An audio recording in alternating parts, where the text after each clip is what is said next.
Empezaré con lo asqueroso y terminaré con la práctica de higiene más repugnante de la historia. Número 1. Baños para cerdos.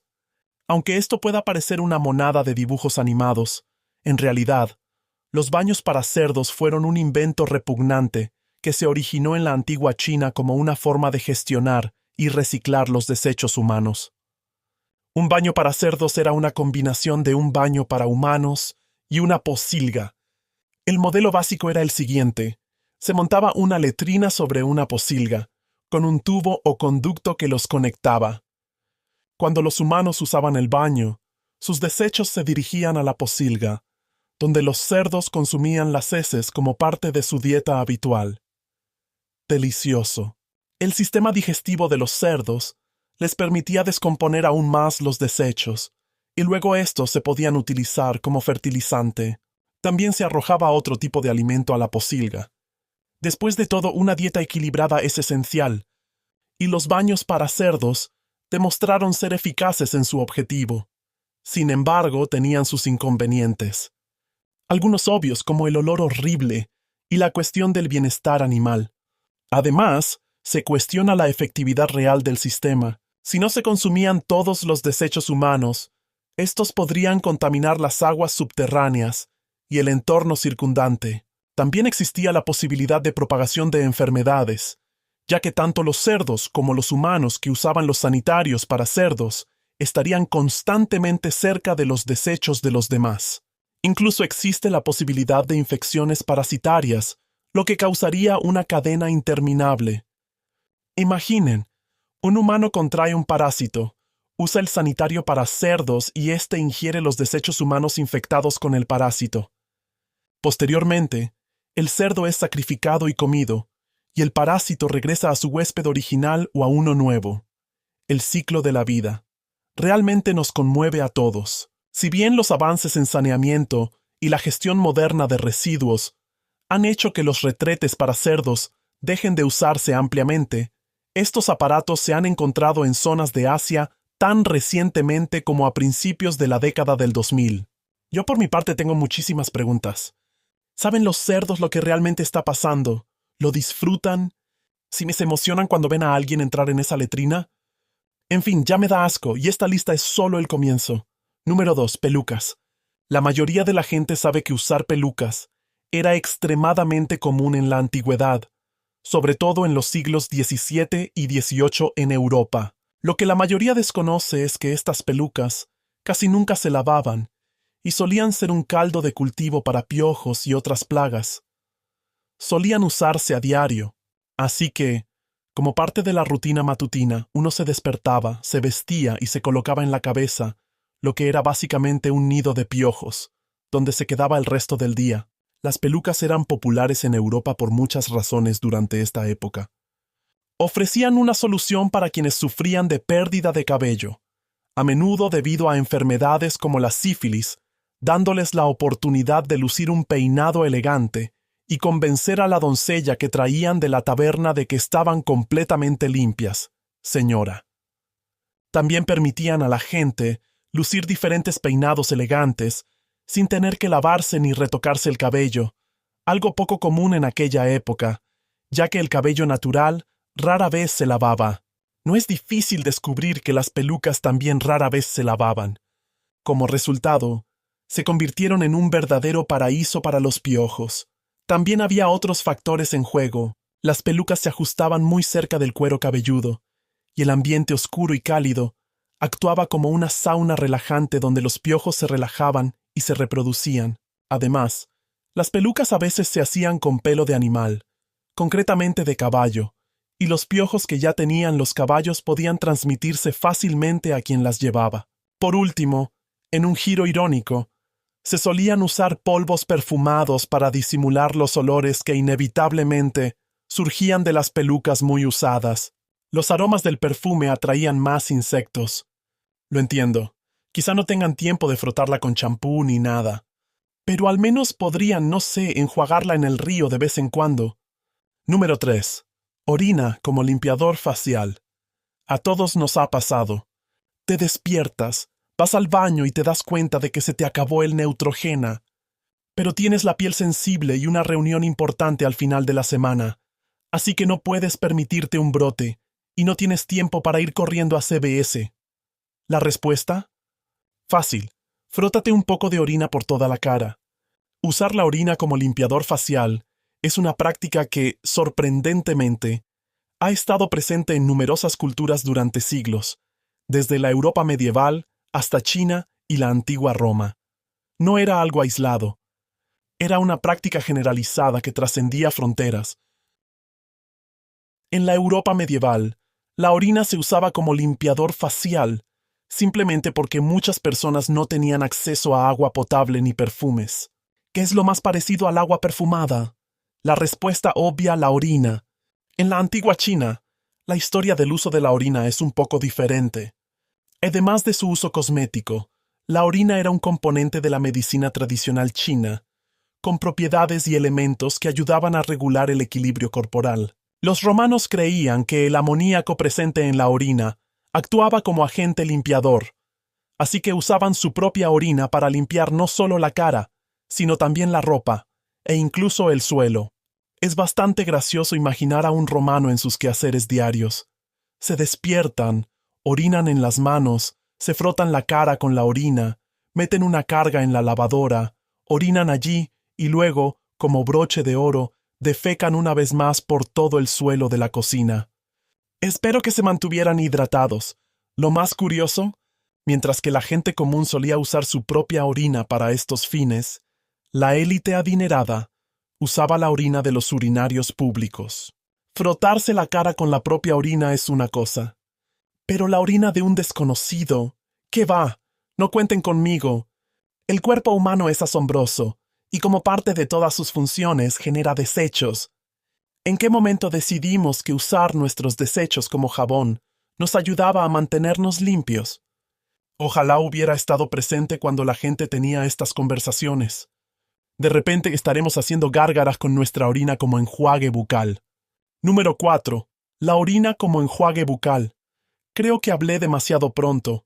Resulta que la orina se usaba para algo más que un simple limpiador. Hay evidencia de que no solo nuestros viejos amigos, los antiguos romanos y chinos, usaban la orina para limpiarse la boca, sino también los franceses durante el siglo XVIII, e incluso algunas antiguas culturas indias. La idea era que, dado que se creía ampliamente que la orina era estéril y antiséptica, un mito que posteriormente ha sido desmentido por estudios científicos, no solo eliminaría los gérmenes y bacterias de la boca, sino que el amoníaco y otros compuestos también blanquearían los dientes. Así que, cuando las élites romanas adineradas iban a los urinarios públicos a recoger cubos de orina para su armario de limpieza, metían a escondidas una botella extra en el baño para enjuagarse antes de acostarse. El filósofo romano Séneca era un conocido defensor de esta idea. ¡Ah, Séneca! El portavoz de verdades tan profundas como sufrimos más a menudo en la imaginación que en la realidad. Pero no olvidemos el dicho menos conocido, pero igualmente poderoso. Me encanta hacer gárgaras con mi propia orina. Al menos los antiguos chinos e indios tenían la decencia de añadir hierbas y otras sustancias a la mezcla para mejorar la experiencia, pero los romanos y los europeos solían optar por tomarlo directamente, sin más. Si lo vas a hacer, hazlo bien, supongo. También es importante tener en cuenta que en todas las culturas, la orina humana no siempre fue la opción predilecta. En la antigua medicina india, se optaba por la orina de vaca debido a su importancia religiosa y cultural en el hinduismo. Para la mayoría de los hindúes, especialmente en la antigüedad, la vaca es considerada un animal sagrado y sus diversos subproductos, no solo la orina sino también el estiércol, se han utilizado desde hace mucho tiempo en prácticas medicinales, religiosas y agrícolas. En algunas zonas de la India, el uso de orina de vaca como enjuague bucal sigue siendo común hoy en día. Número 5. Pasta de dientes con cerebro de ratón. En serio, ¿qué les pasa a estos romanos? Al parecer, los romanos, en general, eran muy exigentes con su cuidado dental y elaboraban pasta de dientes con diversos materiales y sustancias. Entre algunos de los ingredientes que usaban se encontraban carbón vegetal y ceniza, conchas y huesos de ostra triturados, y diferentes aromas como menta, miel y mirra. Y no olvidemos el clásico, la orina humana. En serio, con todo lo que los romanos usaban con la orina, uno se pregunta si solo había un superpervertido difundiendo tanta desinformación.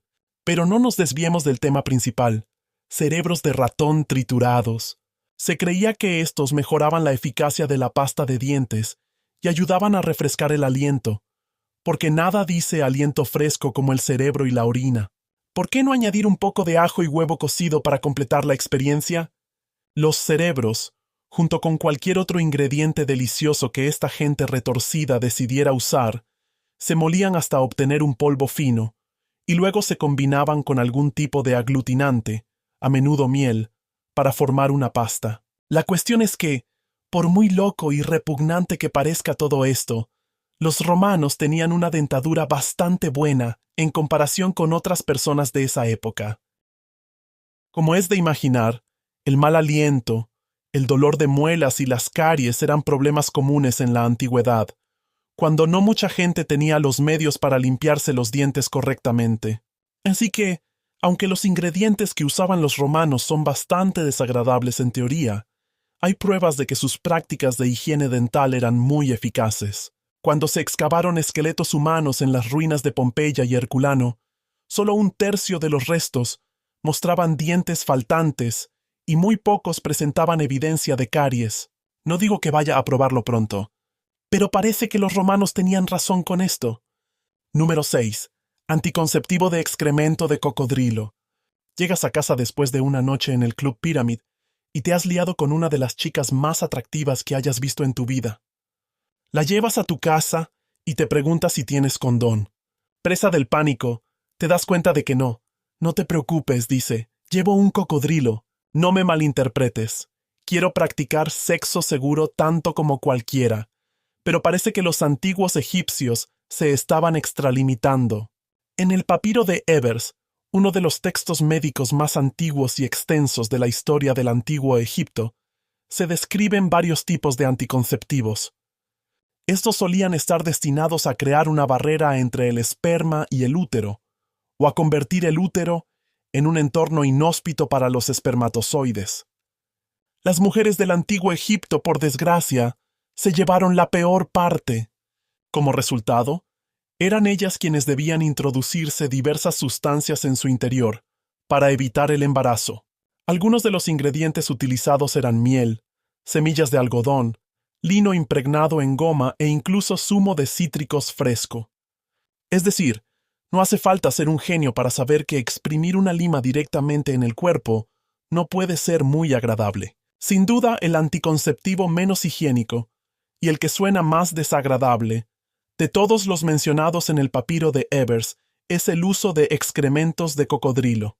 El excremento se mezclaba con una masa fermentada de agua y materiales vegetales, y se introducía en el cuerpo como barrera. Quizás nunca sepamos por qué los egipcios consideraban buena idea introducir excrementos animales directamente en una de las partes más sensibles del cuerpo, pero se cree que el estiércol de cocodrilo se eligió por su abundante disponibilidad y también por su importancia religiosa y cultural en la cultura egipcia, similar quizás a los hindúes y las vacas. Quizás aún más confuso que el uso del estiércol es su combinación con masa fermentada. ¿A qué viene todo esto? ¿Era simplemente algo que el primer médico tenía en casa? ¿Acaso fermentó demasiado su masa madre y luego pensó, bueno, no puedo desperdiciarla? Si bien la decisión de incluir masa de pan no está del todo clara en los textos históricos, es posible que se usara principalmente por su textura y consistencia. Al mezclarlo con el estiércol, creaba una pasta lo suficientemente espesa como para servir como anticonceptivo de barrera, pero también moldeable y lo suficientemente blanda como para ser insertada.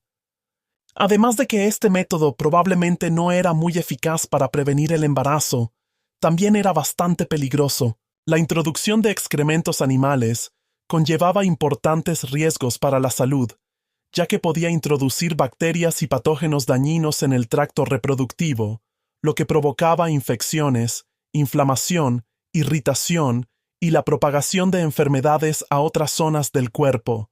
Claro que algunos hombres odian los condones, pero este era un anticonceptivo que no le gustaba a nadie.